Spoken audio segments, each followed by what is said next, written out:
महाकुंभ रे एते भीड़ हुए बोले कि मुई कणा यूपी रा सरकार योगी जी भी नहीं भाभी थे मतलब औकात से बाहर 12 करोड़ 15 करोड़ लोग सेटा फिर गुटे दिने।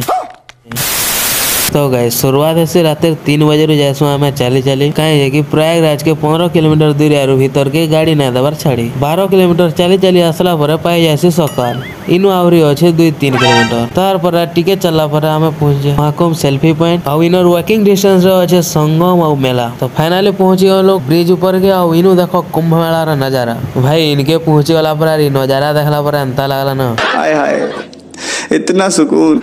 2000 years later। तो गाइस बेला के एटा हमें गाधवार के आसी गलो गंगा नदी के। अच्छा ठीक है। और आज 28 जनवरी एते भीड़ वाला काल के मौनी अमावास्या 29 जनवरी दिन केते भीड़ ना हेबे। और हमर पार्टनर चप्पल हजी वाला खाली पादा बोलु जन बोली जे बोलबो तार पर दिन 29 जनवरी दिन हमर संगे अंता हला नेक्स्ट ब्लॉग रे देखमा। सो महाकुंभ रो फुल ब्लॉग हमर YouTube चैनल रे आसी जाई जे जाई कि देखुन और केनता लागला कमेंट करबे और मिनी ब्लॉग तो भल लागला लाइक करबे फॉलो भी करू।